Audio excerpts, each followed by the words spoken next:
Hello, everybody. My name is Mariusz Skrobała from Poland, Central Europe. And today with me, a very, very special guest joining me from Florida in United States. The one that work I admire a lot, Alex Newman. Hello, Alex. Hey, it's great to be with you. Thank you for having me. Alex, you're an award-winning journalist. You have your media organization, Liberty Sentinel, and a website, libertysentinel.org. You are an author of book, Indoctrinating Our Children to Death. You are taking part in the famous ReAwaken America Tour next to General Michaela Flynna, the former Trump advisor, and his son, Eric Trump. And you have your own show, Behind the Deep State, on the New American magazine. Have I missed anything? I do a few things. You can find it all at libertysentinel.org. It's got my whole biography. But yeah, that's a good roundup. And you've been to interesting documentaries by Epoch Times, and the most recent one is Behind Sheep's Clothing with James Lindsay, yes? Yes, that was the most recent documentary I was in, and I write for the Epoch Times very regularly, so I've been writing with them since about 2019, I believe. Alex, in 1918, a German philosopher called Oswald Spengler published a book called The Decline of the West. And the notion was that the Western civilization is falling and it will die. Today we are witnessing mass immigration coming to our shores. In Europe, you have the same problem in the United States. The border with Mexico is wide open. There is a demographic catastrophe among the native ethnic population of Europe and United States. Of course, the political left is improving the statistics, bringing in a lot of people from outside the Western civilization. Do you think that the Western civilization, in fact, is falling? I think right now it looks very much like it is falling, and that's partly because very few people even understand what it is. I think Western civilization, it used to be frequently referred to as Christendom, has completely forgotten why it exists, what it is. It's raison d'être, as they say in French. It's reason for being. And I think all of that is completely inseparable from the Bible. If you don't understand what the Bible teaches, and you don't understand how the Bible shaped and really created Western civilization, then you can't possibly preserve or much less restore Western civilization. And so there is a deliberate war to destroy Christendom. There is a deliberate, and I would say satanic effort to undermine what used to be called Christendom, the free world, the Western world, whatever term you want to use. And that's partly because there is this plan, and they've said it openly now for many decades, to build what they call a new world order, a one world system. And the ideas, the ideology, the systems, the institutions of the new world order that they want to build are completely incompatible with the principles of Christianity that underpin Western civilization. And so in the West now, I don't know if it's the same in Poland, but in the United States, in Canada, and France, all over the Western world, they talk about building back better. We're going to build back better. And what they don't say, although it's implied, is that you can't build something back better unless you first destroy what was there originally. So that's what's happening. We're watching the controlled demolition of Christendom, of the Western world. And the hope by these evildoers is to replace it with something new, monstrous, and totalitarian, and I believe profoundly evil. So the main causes, in your opinion, is the fall of the religion and morality also. Well, I think that is inextricably linked with some of the other main causes, but I think that really is the root of where it all comes to. Now, I would say the primary tool that they have used to bring about this destruction is now the 5 generations of incredible indoctrination that's been taking place in what governments across the West call the public school system. Western civilization was not built by government education. Western civilization was built by the church, and it was built by strong families. It wasn't even built by civil government. The institutions of civil government, as prescribed by God, were an outgrowth of the Christian faith as manifested in family and as manifested through the church institutions. And so now that we have surrendered that ground, church and family are now taking a backseat, and civil government is taking over everything, including education, including your healthcare, including every area of your life. Well, we end up with this monumental problem. And I say education. That's the focus of my latest book, Indoctrinating Our Children to Death, because I believe this is the single most significant cause. When we handed over our children to be educated by the government, we made a catastrophic mistake. Instead of passing on the values, the traditions, the morals, the faith of our forefathers, the ones who built our civilization, we've now handed them over to, especially in the case of the United States, it may not quite be so bad in Poland yet, but a godless government that lies, that cheats, that steals, that murders babies on an industrial scale. And what did we think was going to happen when we allowed our children to be educated by totalitarians who hate God, who hate family, who hate our country, and who hate our institutions? This is the natural result of that. And of course, one of the main purposes of these systems, as I document very clearly with primary source documents, was precisely to turn young people away from God, away from the Bible, away from their families, and away from their traditions, their culture, their institutions. And it's been incredibly successful. We've all seen the opening ceremony of Paris Olympics. It was a black mass, satanic. Yep. And this is now part of the popular culture in the United States, Mariusz.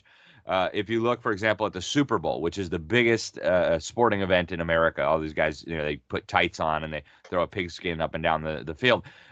They now do blatantly satanic halftime shows. They dance around half naked. They put on devil horns. They do just absolutely disgusting things. So this is, I think, a symptom of what we're talking about here with the decline of Western civilization. In its place is emerging this new, wicked, monstrous, and I would say satanic system. And they're now rubbing it in our faces in the Olympic ceremonies, in the Super Bowl ceremonies, even in the television shows that masquerade as entertainment. There's even one thing that's extremely perversive. I'm talking about gender transition surgery. It's widespreading in the United States. In fact, I think it's leftist newspeak, because there's nothing like gender transition surgery. It's mutilation of the body of the young children. We are not allowing them to vote because we consider them not adult enough to vote, but we allow them to destroy their own bodies. And the worst thing, it cannot be reversed because modern science and medicine doesn't have the ability to reverse it. So adult people who should be responsible for young children now are brainwashing them and destroying their lives because they won't be able to have family, they won't be able to have children. And in fact, it's something so perversive that even in USSR, they didn't come with such a crazy idea. Yep. And I think this is another symptom of exactly what we're talking about here. And I believe it's much more than just about mutilating children. That's what we see. That's the manifestation of this. But ultimately, if you understand what the real agenda is, again, we go back to this is diabolical. This is from the pit of hell. Just less than 20 years ago, the homosexual movement was saying, oh, homosexuals should be allowed to be married. Homosexuals should be allowed to have families. They should be allowed to have children. They don't need a mother and a father. 2 fathers is fine. 2 mothers is fine. And of course, that's ridiculous. Children need a mother and a father. That's how God designed the family. Now they've taken it a step further. Now they say there is no male. There is no female. That means there is no mother. There is no father. These are social constructs. And of course, it's also a precursor to another ideology, another movement that is profoundly diabolical, and this is the transhuman movement. The idea that we are going to transcend our biology, we're going to transcend our humanity, we're going to merge with technology, we're going to genetically engineer our babies, we're going to merge with artificial intelligence. These ideas, I think, are straight from the pit of hell. They deny the essence of what it is to be human, and of course we know humans are made in the image of God. So this is a perversion that is unbelievably wicked. Yes, the physical mutilation of a child is something that anybody involved in ought to be going to prison for, right? This is something that even a few years ago, we would have thrown these people in prison for surgically mutilating a child. But it's even worse than destroying the body of a child. This is about destroying the very essence of humanity. It's about destroying the family. It's about destroying and waging war on even reality itself. My notion is that modern governments, the democratic liberal governments in the West, are now openly working against their own citizens. We've seen it lately in Great Britain with the riots, where now they are jailing people for memes on Facebook. They get 2-3 years, and the foreigners who are murderers, they are released free from the jails. Yeah, it's the same with the immigration. Our governments have all the means, military and police, to stop the inflow of illegal immigration. Poland built a wall on the border with Belarus, and someone is trying to tell me that the greatest and most powerful country in the world, it's United States, cannot build the wall on the border with Mexico. It's a fake. Of course, it's a fake. Of course, it is. The U.S. government wants the border wide open for the purpose of destroying the national sovereignty of the United States, for the purpose of destroying the traditions, the culture, the values that once existed here, because again, they're not compatible with this global project that they want to build. And in addition to creating this one world system as a precursor to that, and the globalist strategists have talked about this now openly for many years, they now are moving very rapidly toward creating these regional governments. And of course, in Europe, you guys know this better than anybody. You have the European Union, which is usurping the national sovereignty of the formerly independent nations of Europe. Well, Klaus Schwab talks about this in his book on the Great Reset. Henry Kissinger talks about this in his book on World Order. The European Union is merely the model that they want to use for every region of the world. So in South America, they've got the Union of South American States, or the Union of South American Nations. In Africa, they're imposing now an African Union on the people of Africa. And incidentally, it's the European Union, the U.S. government, and the Communist Chinese that are financing this. The Africans really don't have much interest in this. They're just getting bribed from Western powers and from China. Vladimir Putin, of course, is building the Eurasian Union out of the former Soviet space. So the whole world now is falling under these regional governments. The European Union is merely the premier example of this, but it's all part of this bigger plan. And a key part of that is moving populations around in enormous numbers.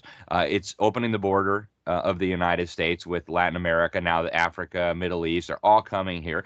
We've got probably 50, 60 million illegal immigrants. As soon as they get legalized, they'll be able to bring their families, so their whole village will be here soon.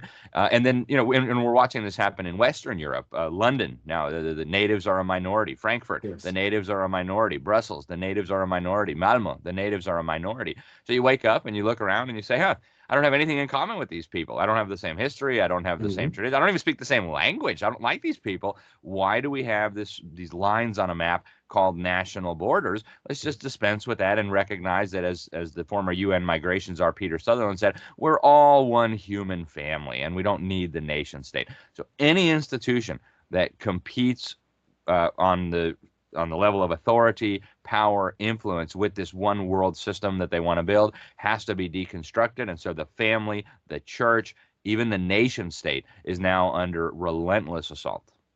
Yes, a great example is California in the United States. The Democrats brought in a lot of people. Now they have citizenship, and it's impossible for a Republican candidate to win the presidential elections in there. That's right. California is the model for the United States. The exact same thing happened. California was a very conservative state. They had Ronald Reagan for their governor, and then they did what they called an amnesty program, where all of the illegal immigrants were given a path to citizenship, and suddenly, presto, you have a Democratic. And that's one of the big reasons why they're doing it. They want more leftist voters who don't understand American history, who don't understand the American traditions. That's one of the big reasons why they're doing this. And again, California is the model for the rest of the United States.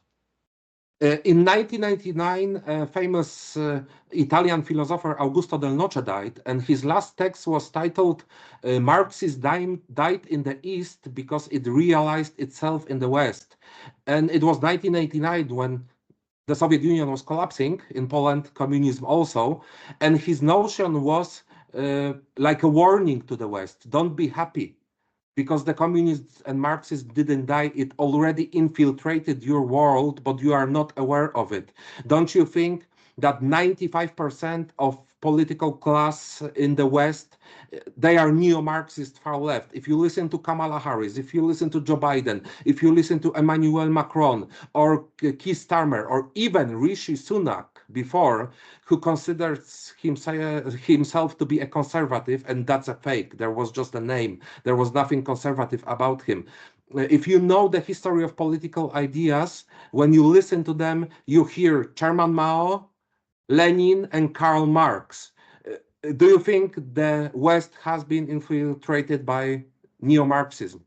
There's no question about it. Now, I will say that I don't believe the people at the highest levels of the food chain actually believe in Marxism themselves. I think it's a smokescreen. It's a fake ideology to get useful idiots on board. But if you look, for example, at the 10 planks of the Communist Manifesto as outlined by Karl Marx, this has now become mainstream political thought across what used to be known as Christendom. We all agree that the government should educate our children. We all agree with progressive income taxes. We all agree that the government should micromanage the economy. So we have become, in a very real sense, neo-Marxist. And as for the collapse of the Soviet Union, I think we were deceived once again. One of the most important defectors who ever defected to the Western world, as far as I'm concerned, he went through Finland to the United States, was a senior operative in the KGB's Department D. His name was Anatoly Golitsyn, and he made a series of over 200 very specific predictions, starting back in the late 70s, and then he published 2 books on this in the early 1980s, where he warned that they were planning a fake collapse of the Soviet Union, a fake collapse of the communist regimes in Europe, in Eastern Europe. And what would happen, he said, is that the same communist criminals who just a few years earlier had been operating concentration camps, murdering their political opponents, oppressing the people ruthlessly, would rebrand themselves. They'd become businessmen. They'd become leaders of newly renamed political parties. In Bulgaria, we saw this so clearly. The Bulgarian Communist Party became the Bulgarian Socialist Party. Same people, right? So after the Nazi regime fell in Germany, of course, we prosecuted the war criminals. We hanged many of them. When the Soviet regime fell, what happened? All the same criminals just rebranded themselves. They bought up state assets for pennies on the dollar. They remained in control.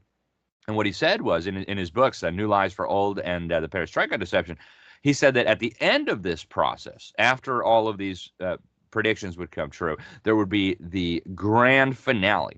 He said this would be a second October revolution where the entire world, the communist Chinese, the Russians, the communist forces around the world would stage a global second October revolution where the entire world would then fall under this tyrannical global apparatus. And I think, unfortunately, we're getting very, very close to that without a whole lot of people even connecting the dots and realizing where this is all going. There was a famous communist called Leo Trotsky, inventor of Trotskyism, and he was so far to the left that he had to escape from USSR. He went to Mexico, but he was assassinated on the order of Stalin. And his main notion was that the communist revolution can only succeed in the global scale if communism will take over the whole planet. Do you think that globalism, in fact, is a new version of communism, of communist revolution? I think the globalists and the communists are working very closely together. And probably the epitome of this is the World Economic Forum. They don't even hide it. You've got the World Economic Forum for 40 years now, collaborating with and building up the mass murdering Chinese Communist Party, the mass murdering CCP. And they brag about this. They put out press releases with Klaus Schwab shaking hands with Xi Jinping. We're so proud of our collaboration together. Bill Gates. And so I don't think they're communists in the ideological sense that they believe we should have no private property and we should have equality. Communism, globalism, etc. They're all branches. They're all fruits on the same diabolical tree. And they want global totalitarianism. And so I think when Klaus Schwab talks about the stakeholder model, and even the communism that exists in China, it's not so much traditional Marxism. It's much more akin to fascism, National Socialism, where corporate power and government power merge into one monstrous apparatus to oppress the people and keep the elites in permanent control. And I think that's very clearly what they're working toward. What do you think is the future of the Western world? Here in Europe, there's a possibility of ethnic war because of huge masses from Muslim countries. In United States, I think you could change into some kind of failed state like in South America, or we could have a secular global technocratic tyranny imposed by the globalist. Yeah, I think all those are very real possibilities. I can't say I can predict the future, but I say there's a number of very real possibilities that I think are at least possible, if not probable. The utter destruction of the United States, I think, is a very real possibility. And, you know, people think Trump will save us. I don't think Trump can stop this from happening by himself. Now, God can intervene. There can be some sort of miracle.